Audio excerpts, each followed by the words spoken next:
Saludos de éxito divino, bienvenido, bienvenida a Escuela Sabática Profundizada con su servidor ministro Enoc Martín.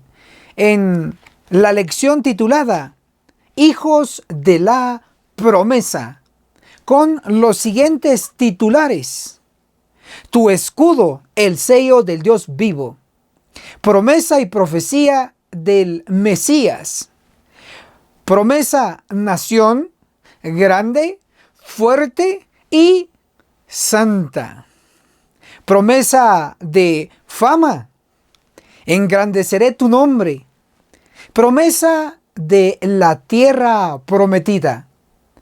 Lo vamos a disfrutar nivel profundo, nivel avanzado, inclusive nivel difícil, puesto de manera fácil. Pero para continuar le voy a invitar a que nos arrodillemos para orar.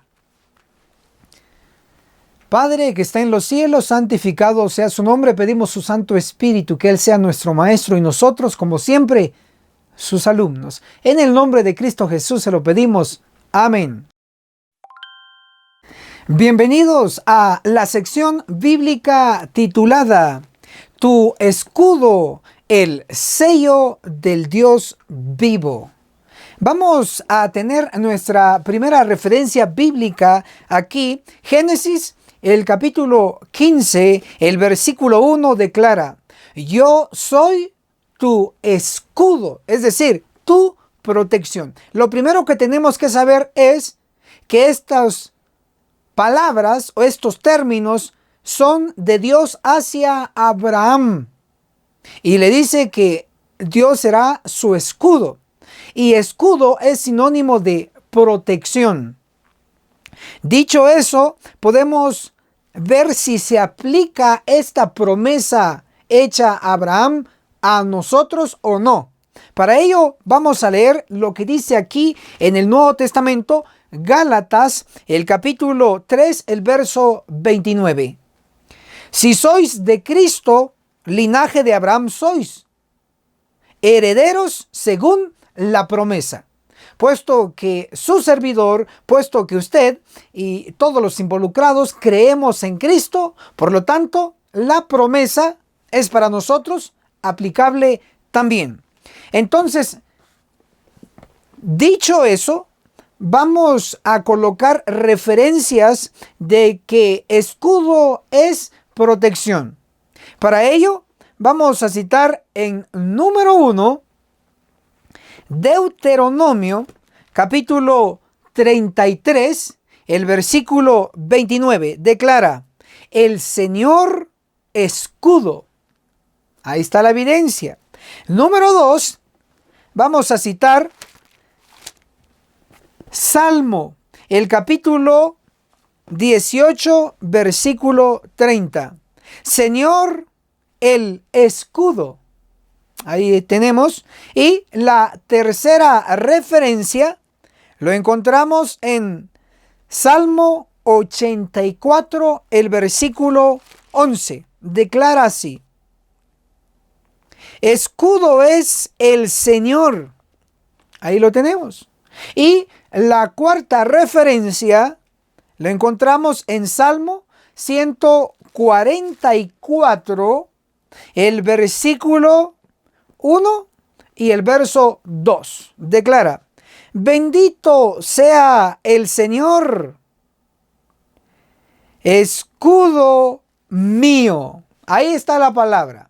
Entonces, estas cuatro referencias, porque el número 4 significa algo mundial, algo completo, en este caso, que abarca todo el globo terráqueo, como las 4 direcciones de la tierra: norte, sur, este y oeste.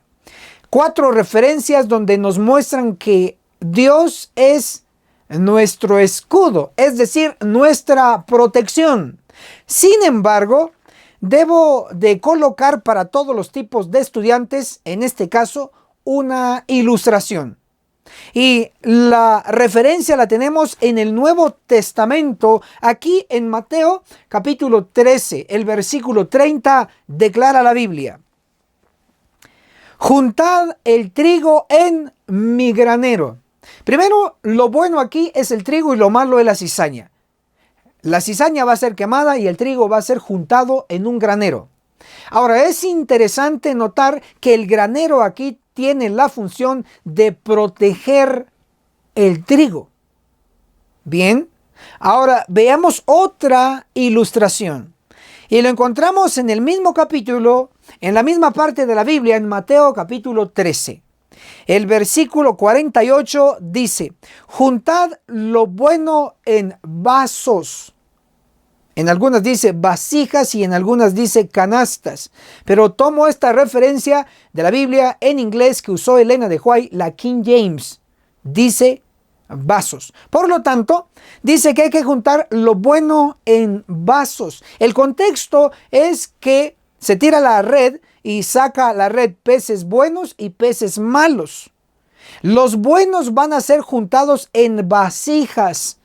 Las vasijas vienen siendo lugares de protección del buen pez, porque el mal pez es echado fuera.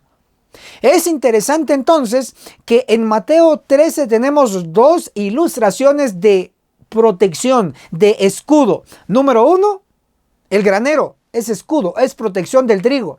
Número 2, los vasos es protección o escudo del buen pez. Interesante.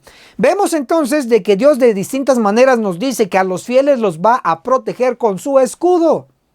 Ahora, también debo de resaltar que en este globo terráqueo habrá un lugar específico de protección para los fieles. Así como lo hubo para Noé y su familia, en ese caso era el arca, el lugar protegido. Sí, el objeto protegido. Ahora habrá un lugar específico protegido. Y la profecía lo señala.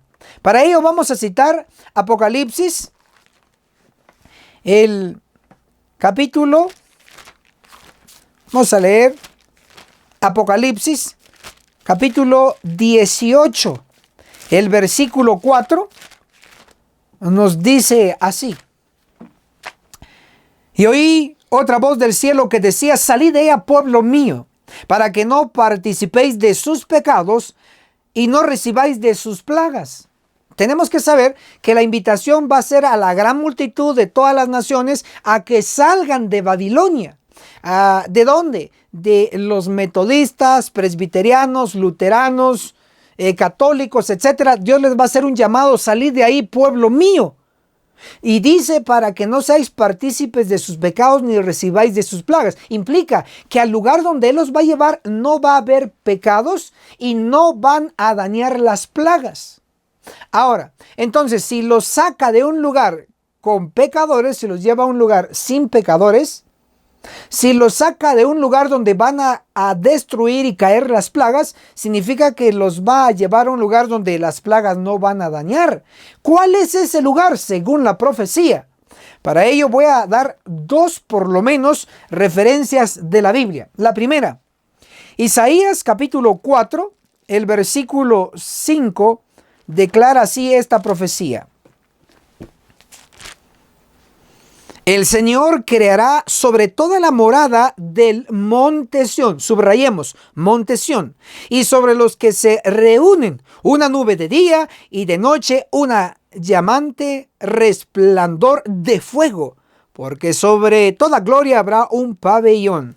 Entonces, el lugar que va a ser protegido de este globo terráqueo, según la Biblia, Isaías 4, el verso 5, es el monte Sión. Es interesante que en el Nuevo Testamento, Apocalipsis 14, versículo 1, ahí va a estar el Cordero y los 144,000.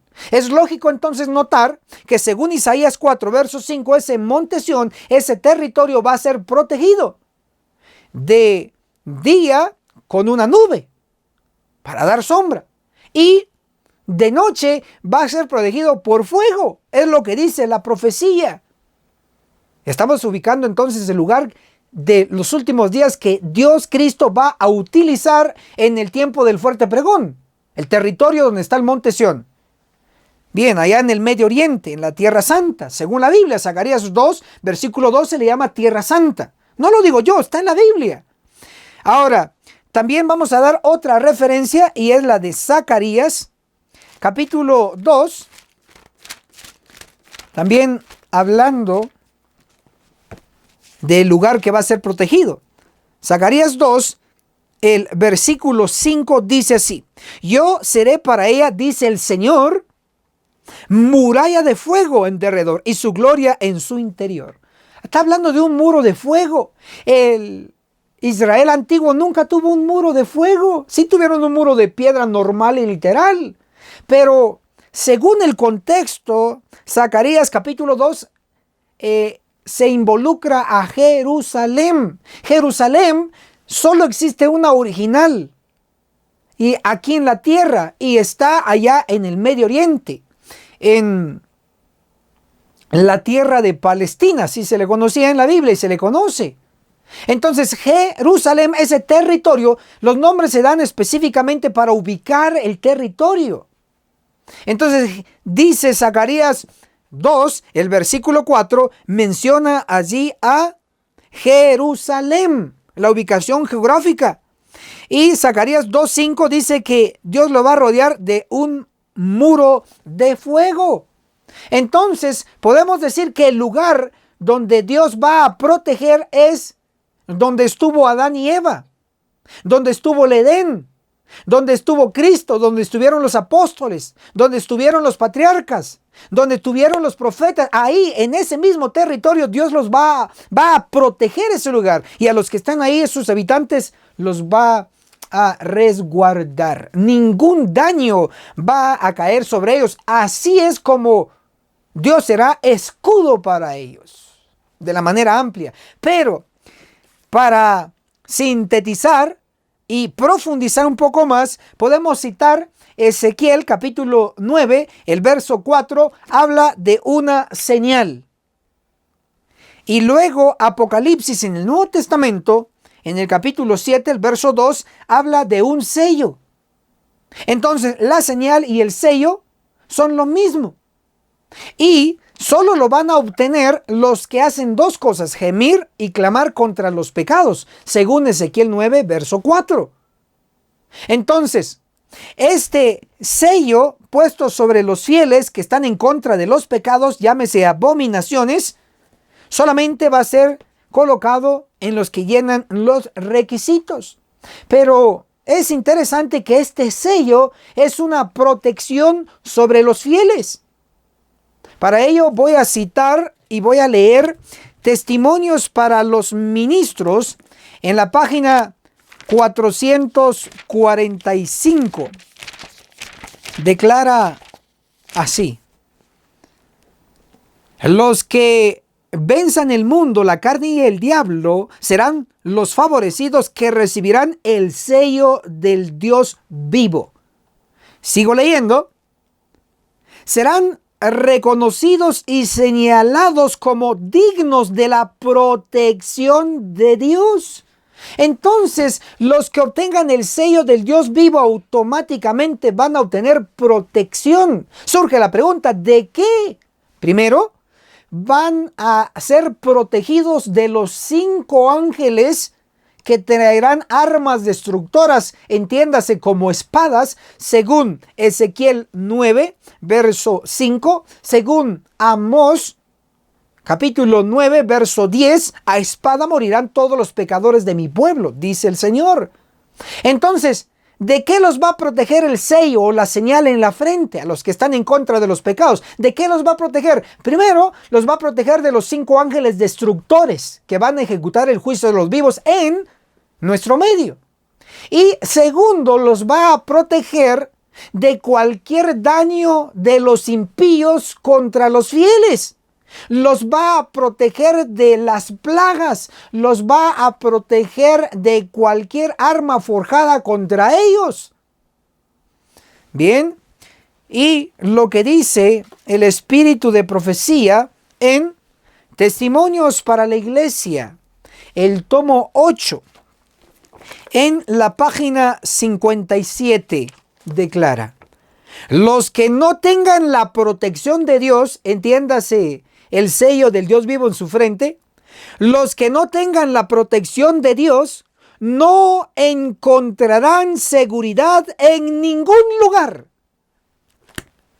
Dios ha dicho y así lo reafirmamos.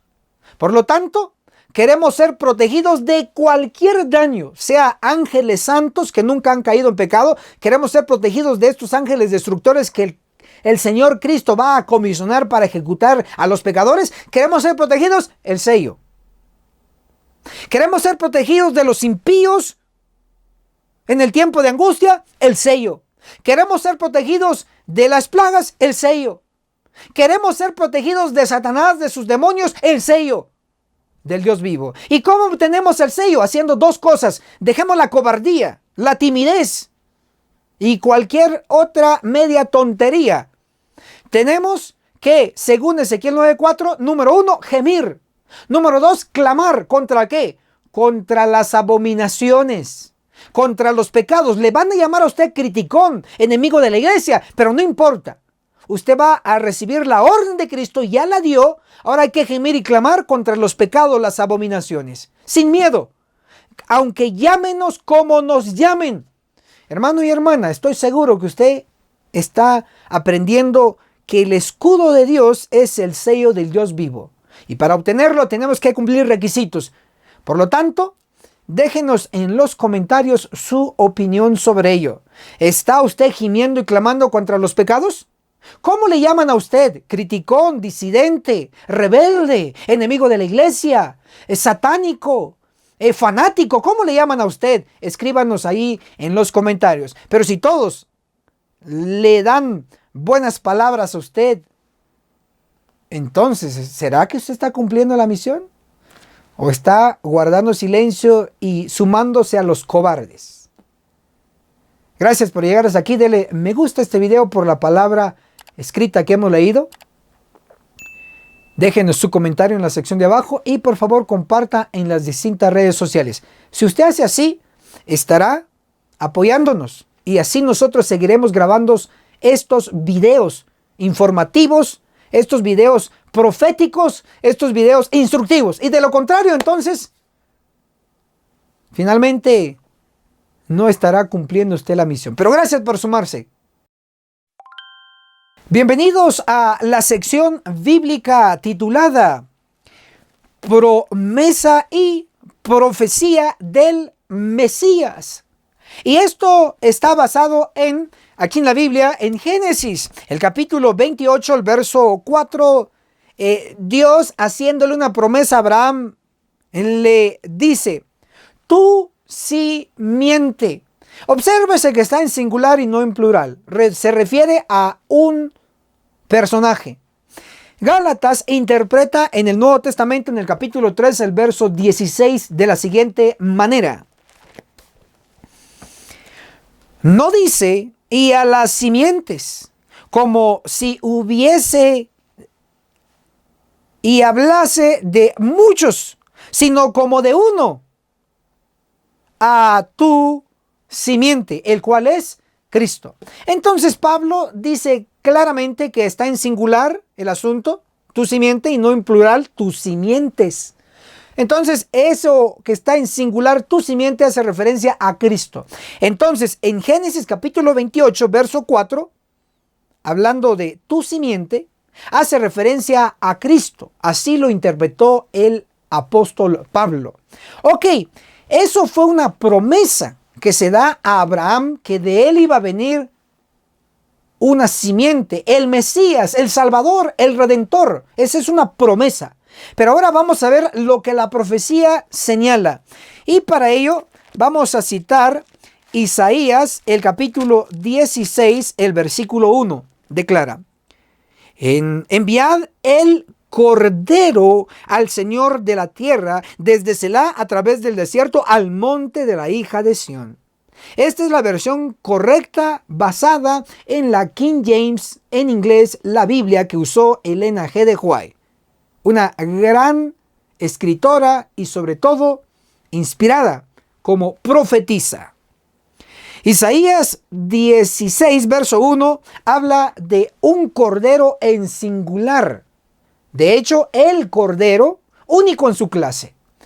San Juan capítulo 1, el verso 29, habla de el Cordero que quita el pecado del mundo, es decir, Cristo. Por lo tanto, el Cordero es Cristo. Ahora, este Cordero, según la profecía de Isaías 16, verso 1, tenía que viajar desde Selá. Selá viene siendo parte de Moab, y eso lo corrobora Isaías 16, versículo 2. Ahí menciona Moab. Entonces, el Cordero tenía que viajar de Moab hacia el monte de Sión. Ahora, el monte de Sión, ¿dónde está geográficamente? En la tierra prometida, en la tierra de Canaán. Sí, ahí está el monte de Sión. Hoy el monte de Sión está en el Medio Oriente. Sí, allá. Ahora, observes entonces cómo se cumplió esta profecía del Cordero, viajando de Moab hacia la tierra prometida. Para ello podemos citar lo que dice Ruth. El capítulo 4, el versículo 13 dice: Booz tomó a Ruth por esposa. Ahora explico. Booz era israelita. Si era israelita, entonces era descendiente de Jacob. Y Jacob de Isaac. Isaac de Abraham. Por lo tanto, Booz viene de la línea de Abraham, según la sangre. Ahora, Ruth era de descendiente moabita, es decir, de Moab. Y Moab era el hijo mayor de Lot. Y eso lo corrobora Génesis 19 aquí en la Biblia. Génesis 19, verso 37. Ahora es interesante entonces que Ruth venía de la línea de Lot. Booz venía de la línea de Abraham. Dos personajes sobresalientes. ¿A quién se le promete directamente de que de ahí iba a venir una simiente especial? ¿De ahí iba a venir Cristo? Se le promete a Abraham. Entonces tenemos a Booz y tenemos a Ruth. Se casan y tienen a un hijo llamado Obed. Y esto aquí en la Biblia lo podemos citar como lo que está descrito en Ruth, capítulo 4, el verso 17 declara así: Obed, que fue padre de Isaí, padre de David. Interesante, entonces tenemos Obed, luego tenemos a Isaí y luego tenemos a David. Pero en el Nuevo Testamento, Apocalipsis capítulo 22, el verso 16 declara: Yo soy Jesús, descendiente de David. Entonces tenemos a Obed, tenemos a Isaí, tenemos a David y finalmente tenemos a Cristo, Jesús, el Mesías. Entonces, en Génesis capítulo 28, verso 4, se le da una promesa a Abraham que de él iba a venir el Mesías, la simiente. Pero en Isaías capítulo 16, verso 1 al 5, se da la profecía que sí iba a venir de Abraham a través de Booz, pero también se da la profecía que tenía que venir también de Lot a través de Ruth. Impresionante cómo la profecía se ha ido cumpliendo al pie de la letra. Ahora, según la Biblia, debe haber un cumplimiento final. Y este cumplimiento final habla de una profecía. Acuérdense, Dios le prometió a Abraham y lo cumplió. Dios dio profecía sobre la aparición del Mesías y lo cumplió. Ahora vamos a ver de que hay cierto cumplimiento de una profecía que no se ha cumplido. Significa que se va a cumplir porque Dios cumple. Para ello, vamos a citar Ezequiel 9, verso 4. Habla allí que debe pasar un ángel sellando. Eso es profecía. Entonces, si es profecía, se tiene que cumplir.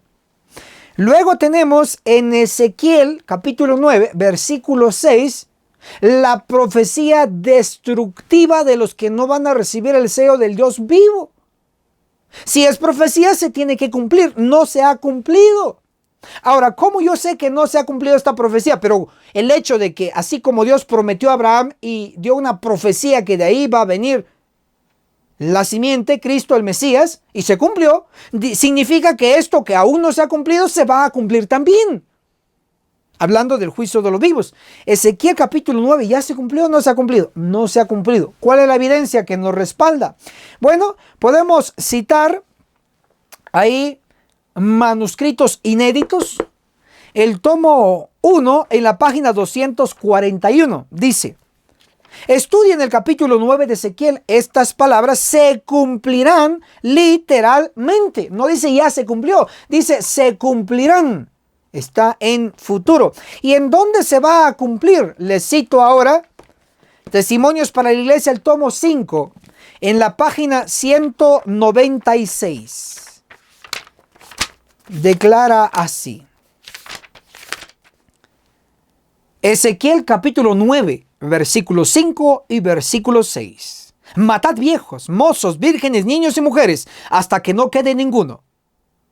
Luego comenta: aquí vemos que la iglesia, el santuario del Señor, era la primera en sentir los golpes de la ira de Dios. Entonces, ¿la profecía en relación a la aparición del Mesías se cumplió? Sí. La profecía registrada en Ezequiel 9, tanto el sellamiento a los que están gimiendo y clamando contra los pecados, contra las abominaciones, que no guardan silencio contra estos pecados, sino que hablan, aunque les digan lo que les digan. Eso es profecía que se está cumpliendo. Pero la profecía de la destrucción de los que no van a recibir el sello en sus frentes por cobardes, por miedosos, por no amar la verdad, por no defender la verdad, por no estar a favor de la verdad y estar a favor de una multitud de cizaña dentro de la iglesia y no a favor de los poquitos que defendemos la verdad. La matanza de ellos está registrada en Ezequiel 9, el versículo 6. Eso es una profecía que no se ha cumplido, pero se va a cumplir, porque Dios cumple lo que profetiza. Dios cumple lo que promete. Y finalmente la iglesia va a ser purificada. La iglesia adventista del séptimo día no va a fracasar, pero no va a triunfar como está ahora con trigo y cizaña. Por lo tanto, tiene que haber una purificación. Todo lo malo, los ángeles santos que no han pecado, van a eliminar a toda la cizaña, van a cortar, van a destruir a los pecadores en nuestro medio y van a quedar solo de pie los sellados, los 144,000 de Apocalipsis 7:4. Y entonces, y solo entonces, la iglesia adventista del séptimo día, purificada, va a triunfar en todas las naciones, dando el fuerte pregón y trayendo una gran multitud que nadie va a poder contar. Apocalipsis 7:9 lo confirma. Hermanos, gracias por llegar hasta aquí. Denle fuertemente me gusta a este video porque es palabra de inspiración. Déjenos su opinión sobre la profecía, sobre la promesa que nos resalta aquí la Biblia. En el caso de Abraham, ¿qué opina? Y en el caso de la profecía que está por cumplirse, la destrucción masiva en el pueblo de Dios. ¿Ya lo sabe usted? ¿Lo aprendió con nosotros? ¿Lo sabía antes? Déjenos su opinión. Gracias por estar hasta aquí con nosotros. Y por favor, comparta este video en sus distintas redes sociales. Si no lo hace, demuestra que no le importa lo que se está predicando. No le importa la verdad. Solo le importa lo suyo. Pero aquí somos un equipo. Estudiamos, grabamos y usted comparte. Así juntos hacemos obra misionera. Muchas gracias. Bienvenidos a la sección bíblica titulada en esta ocasión: Promesa, nación grande y fuerte y santa. Para ello vamos a ir detallando paso por paso lo que la Escritura nos enseña. Vamos a Génesis. En el capítulo 18, el versículo 18 declara así: habiendo de ser Abraham una nación grande y fuerte. Ahí está la referencia. Ahora vamos a ir paso a paso. 3 términos a analizar en relación a una nación de Dios, al pueblo de Dios, a la iglesia de Dios. Número 1, grande. Número 2, fuerte. Y número 3, santa. Ahora, empecemos hablando de la nación grande. Eso es una promesa de Dios hacia su siervo y amigo Abraham. ¿Será que se aplica a nosotros? Para ello podemos citar lo que la Biblia dice en Gálatas 3, el verso 29. Sí se aplica a nosotros. Por fe. Ahora, observen esto. Vamos a ver la sección de nación grande. Para empezar, solo estaba Abraham. 1. Le acompañaba a su esposa Sara. 2. Y finalmente, después de muchos años, le acompañó Isaac. Serían 3. ¿Cómo lograr una nación grande de 3? Bueno, luego tenemos que de Isaac viene Jacob. Jacob tiene 12 hijos. ¿Cómo lograr una gran nación de 12 hijos?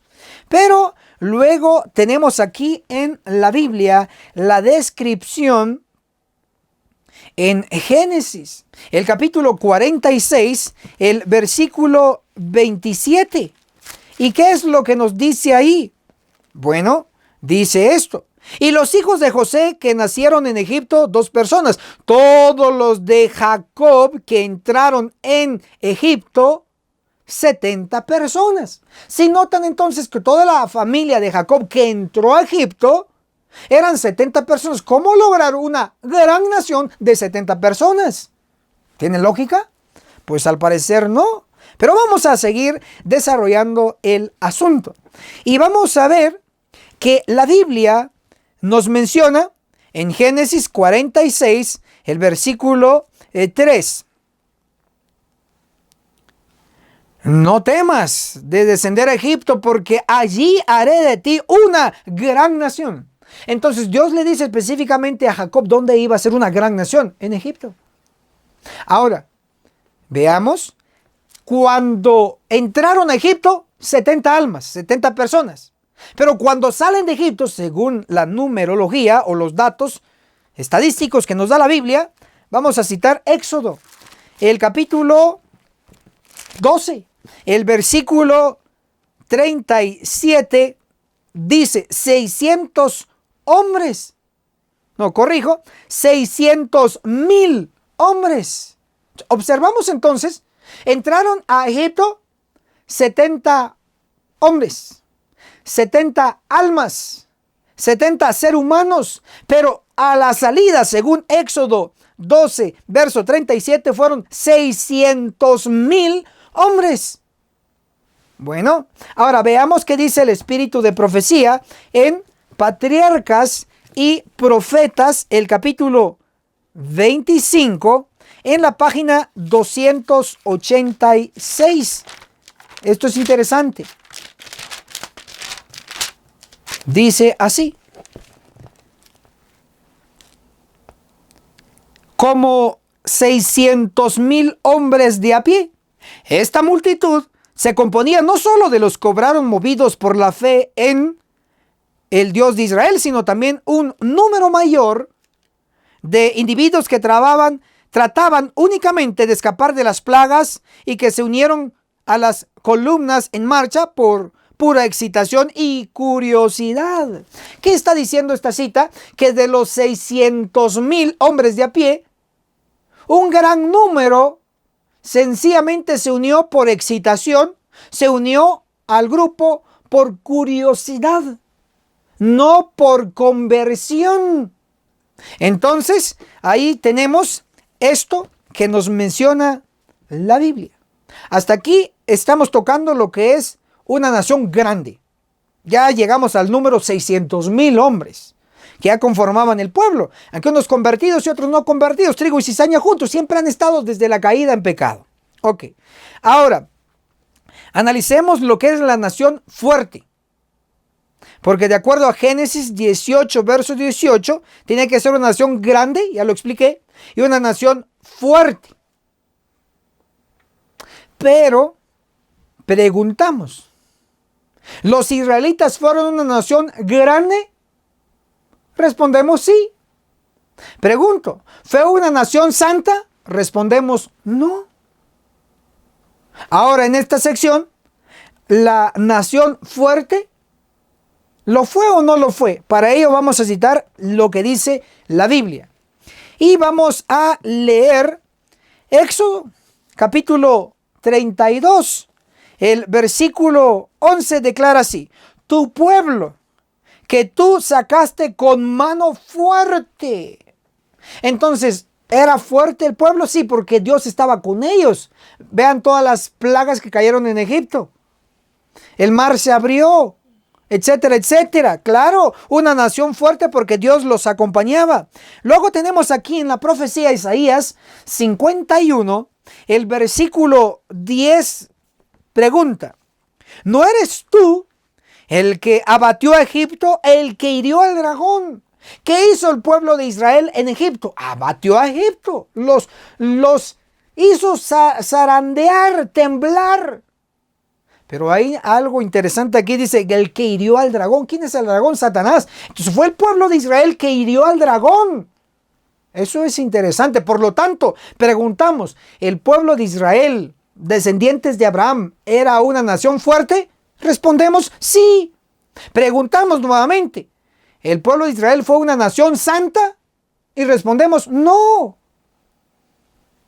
Bien, entonces pasamos a la otra sección, la final, que es nación santa. Para ello vamos a citar lo que dice Éxodo 19, el versículo 6. Gente santa, esto di a los israelitas. ¿Qué quería Dios con los israelitas? Gente santa. ¿Lo lograron? No. Como pueblo completo, como nación, no. Como individuos, sí, algunos. Pero luego tenemos aquí ahora en el Nuevo Testamento, el apóstol Pedro, ahí nos cita, Primera de Pedro, capítulo 2, versículo 9, declara, nación santa. Ok, entonces Dios en el Antiguo Testamento y en el Nuevo Testamento quería una nación santa, pero no se logró porque el pueblo siempre estaba en pecado. Pero como Dios promete y cumple, entonces significa que va a haber una nación, un pueblo, una iglesia santa. Para ello, entonces vamos a hacer un breve repaso. Dios quiere una nación grande. Dios quiere una nación fuerte. Dios quiere una nación santa. Ahora, ¿cómo será logrado en nuestros días una nación grande? Apocalipsis capítulo 7, versículo 4 menciona cómo va a empezar esta nación. Y da el número. Apocalipsis 7:4 dice 144,000 sellados en número. O sea, un número exacto.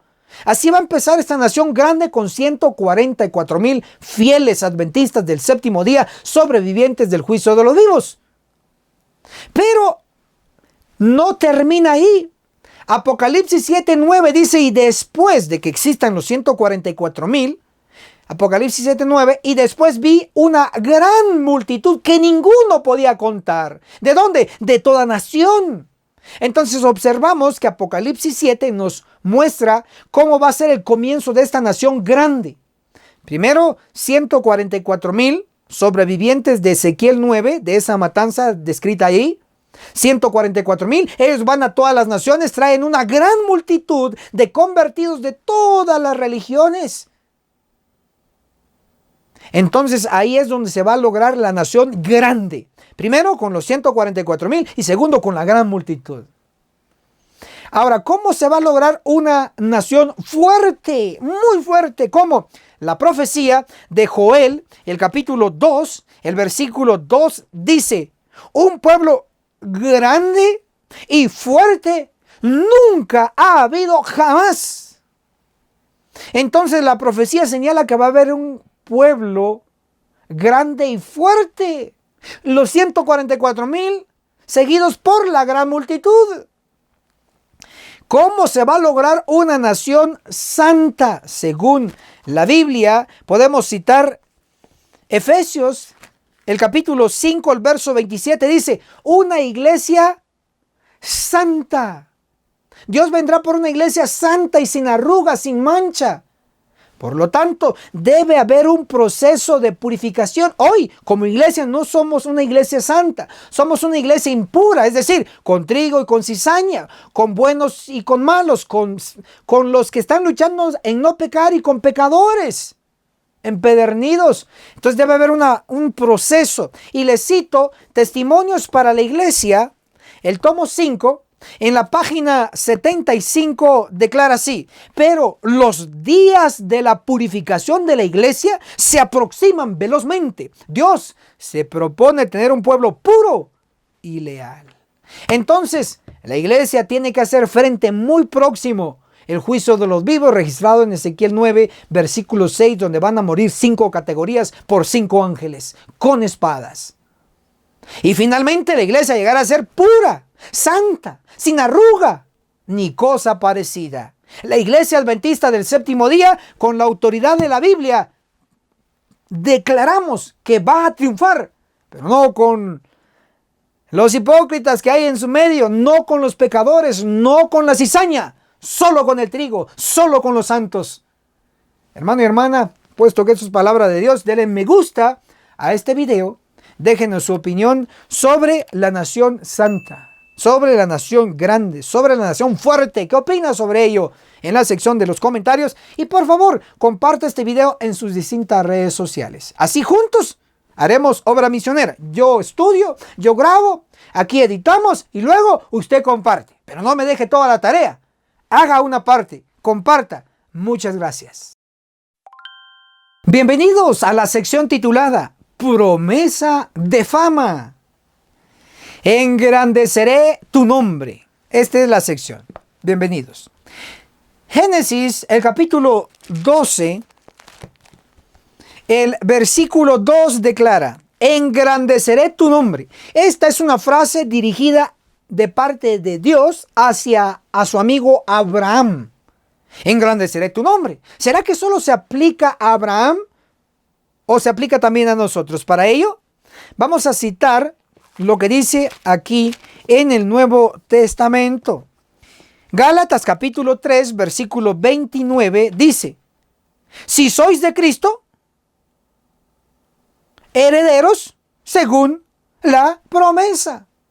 Entonces, como usted cree en Cristo, yo creo en Cristo, entonces ¿qué somos? Herederos según la promesa. Es decir, las promesas hechas a Abraham también se aplican a nosotros, pero si somos de Cristo. Entonces, podemos decir que lo que se le prometió a Abraham, que fue engrandecer su nombre, también se promete a nosotros, sus descendientes. Por lo menos, como dice Gálatas 3, 29, que si sois de Cristo, por lo tanto sois descendientes de Abraham y herederos según la promesa. Muy bien. Ahora obsérvese bien que Génesis 12, versículo 2, aquí en la Biblia, engrandeceré tu nombre significa te haré famoso. Ahora, una cosa es que Dios te haga famoso y otra cosa es que la gente, los mundanos, los impíos, traten de hacerse famosos. Les voy a poner un ejemplo. En la Biblia, en Génesis, el capítulo 11, el versículo 4 declara, hablando de los constructores de la Torre de Babel: hagámonos un nombre. ¿Qué significa esta frase de Génesis 11:4? Significa que los constructores de la Torre de Babel querían hacerse famosos. Cuando ellos dicen, hagámonos un nombre, o sea, que sea conocido. Claro, querían ser famosos, pero fracasaron. Fue en balde, porque esa construcción no llegó a su fin. Fueron avergonzados. Sí, son famosos en el lado negativo, que sería infamia. Pero Dios promete a Abraham, a sus descendientes, a usted, a nosotros: engrandeceré tu nombre. Génesis 12, versículo 2. Ahora, según la profecía, ¿qué dice de usted? ¿Qué dice de mí?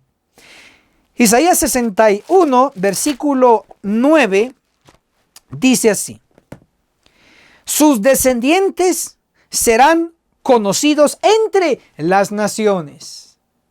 Entonces, Dios va a hacer famosos a los descendientes de Abraham, a los fieles. Ahora, esto es interesante. ¿Quiénes son los descendientes de Abraham? según la sangre, según la fe en Cristo. Para ello, vamos a tener que hacer un pequeño y breve árbol genealógico. Primero tenemos a Abraham, luego tenemos a Isaac, luego tenemos a Jacob. De Jacob cambia su nombre a Israel, y luego de Israel 12 hijos, 12 tribus, y ahí tenemos al pueblo. Ok, ahora observen, ¿quiénes son las 12 tribus de nuestro tiempo? La Biblia en Apocalipsis 7:4 dice, y oí el número de los sellados, 144,000 de todas las tribus de los hijos de Israel. Entonces, todas las tribus, ¿cuántos eran? Eran 12. Y los hijos de Israel, las 12 tribus de Israel, las 12 tribus del antiguo Israel. Pero hoy, las 12 tribus del moderno Israel, según la Biblia, son los 144,000. 12,000 sellados de cada tribu. Haga la prueba. 12 tribus por 12,000, ¿cuánto le da?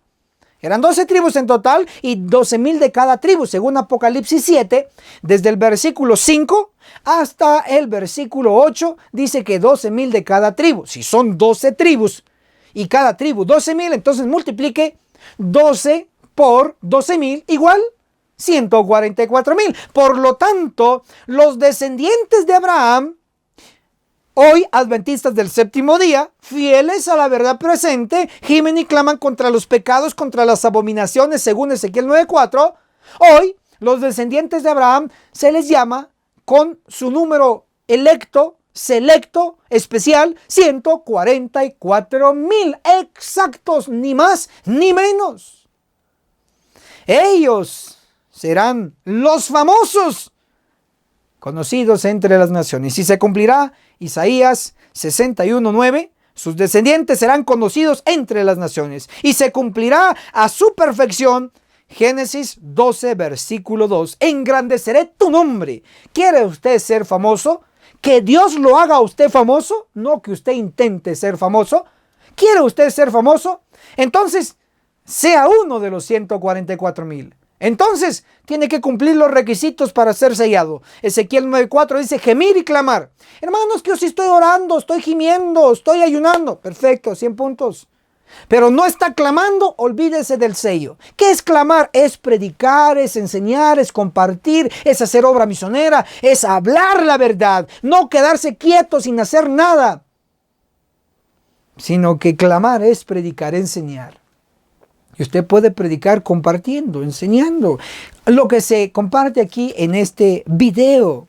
Ahora, por eso les invitamos que le dé me gusta a este video, porque esto es palabra de Dios. Déjenos su comentario en la sección de abajo. ¿Qué opinas sobre la promesa de fama? Engrandeceré tu nombre. ¿Qué opinas sobre que los 144,000 serán famosos? Mucho más famoso de el famoso que usted conoce. Interesante. Y por último le pido que comparta en sus distintas redes sociales. Usted que tiene Facebook, comparta. Que valga la pena vivir en este tiempo de la ciencia aumentada. Comparta en su red social Facebook, en YouTube, comparta allá en WhatsApp, comparta. Ahora o nunca, juntos se quedará registrado en la historia que hicimos sobre la misionera, que advertimos de que los más grandes famosos serán los 144,000. Gracias por compartir. Bienvenidos a la sección titulada Promesa de la Tierra Santa. Y esto lo encontramos en particular y directamente aquí en la Biblia, Génesis capítulo 17, versículo 8, donde Dios le promete a Abraham la tierra. Y dice así, Génesis 17, verso 8. Te daré a ti, Abraham, toda la tierra de Canaán. Interesante. Ahora, esta promesa hecha a Abraham se aplica a usted y a mí, que nos va a dar Dios la tierra de Canaán, la tierra prometida, la tierra santa, la tierra deseable, la tierra gloriosa. Tantos títulos que la Biblia le da a la misma tierra o al mismo territorio.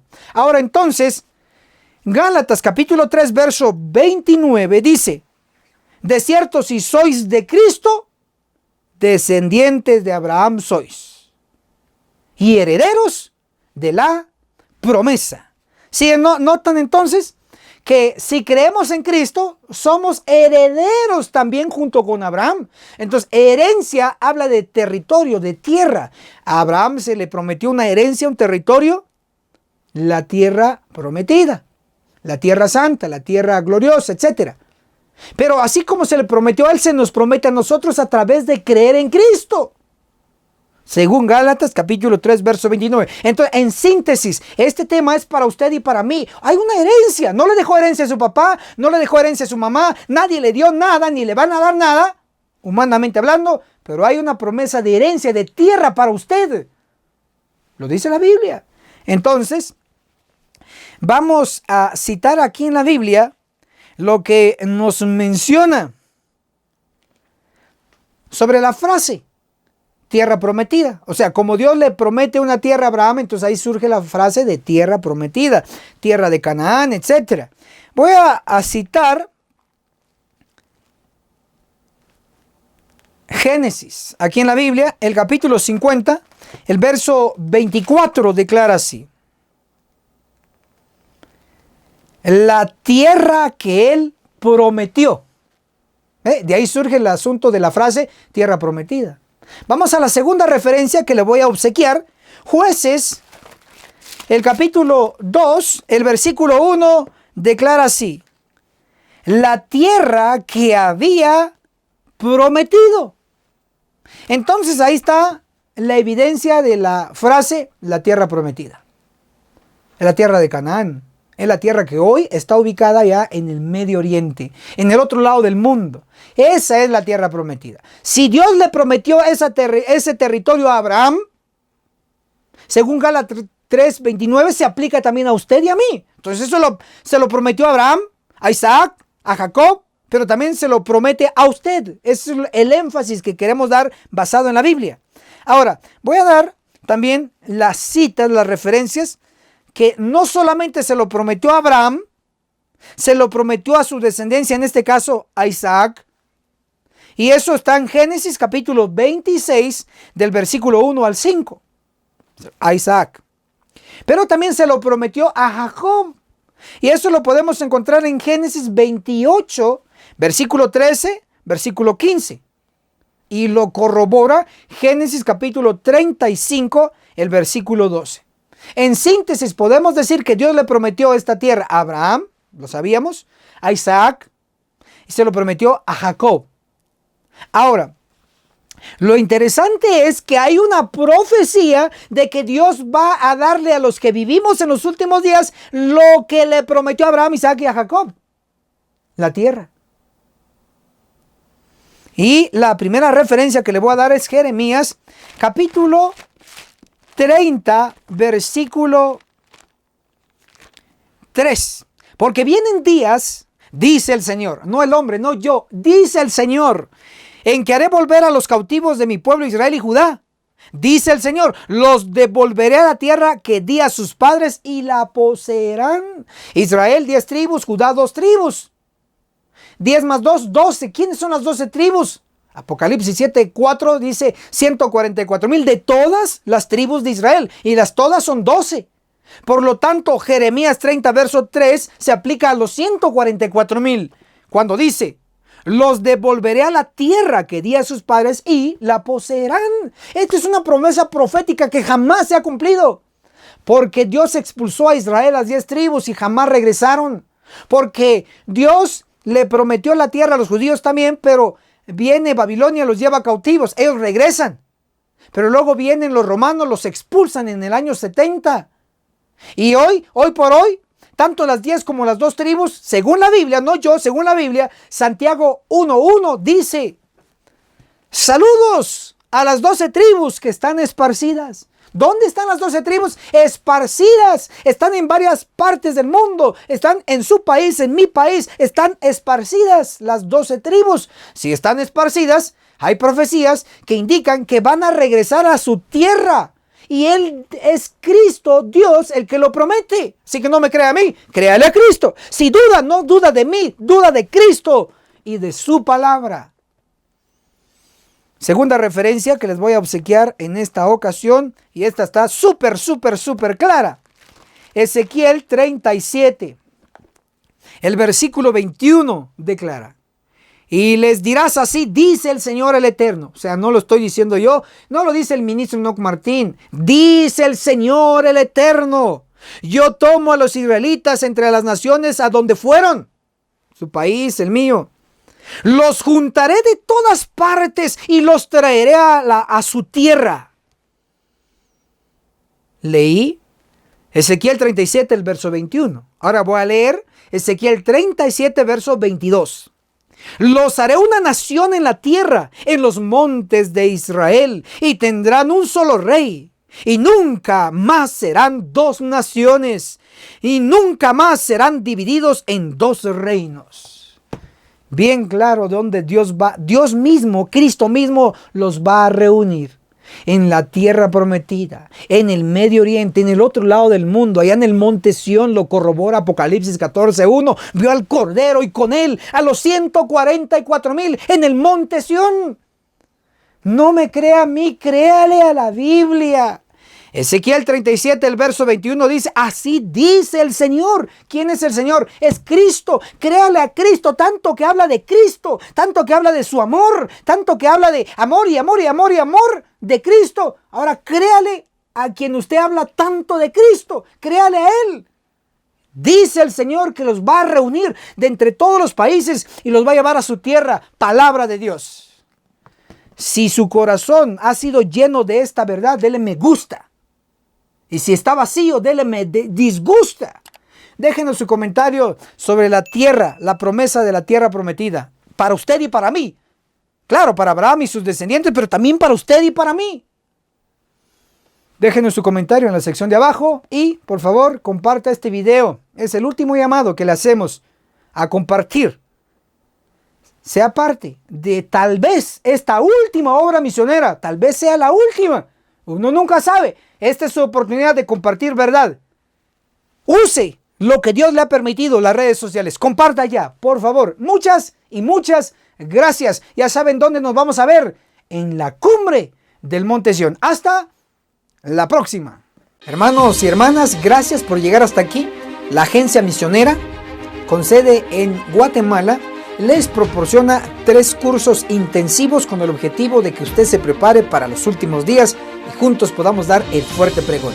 El primer curso totalmente gratis es el Testimonio de Jesús, que consta de 22 lecciones 100% bíblicas. Temas como los 144,000, el juicio de los vivos reflejado en Ezequiel 9, la serie de las resurrecciones. ¿Sabía usted que hay una resurrección especial de adventistas del séptimo día? Con pura Biblia comprobamos estos temas, también como los siguientes: el reino premilenario, muy pocos lo conocen, el tema del tercer Elías, el tema del don profético, etc. Son 22 lecciones, 22 temas para que usted se prepare con pura Biblia.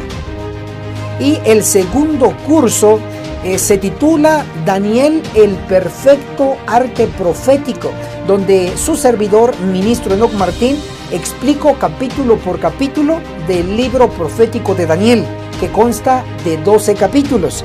Nivel avanzado, donde utilizamos lo que es la Biblia y el espíritu de profecía para su entrenamiento. Al final del curso tenemos un regalo maravilloso de todas las gráficas proféticas. Y el tercer curso se llama Apocalipsis, el perfecto arte profético, donde explico capítulo por capítulo del último libro donde se encuentran y terminan todos los libros de las Santas Escrituras. Acá, nivel avanzado con Biblia y espíritu de profecía, le explicamos temas como los 7 sellos, las 7 trompetas, etcétera, etcétera. Yo sé que usted quedará maravillado con todo este entrenamiento. ¿Cómo lo puede solicitar? A través de vía WhatsApp a nuestro número personal, ministro Enoch Martín, el signo más 502 42 29 77 86. ¿Tiene algún costo los libros? No, son absolutamente gratis para usted. Llámenos y solicite su curso, y así sucesivamente usted lo estará recibiendo. Identifíquese por favor y con mucho gusto se lo enviaremos. Gracias.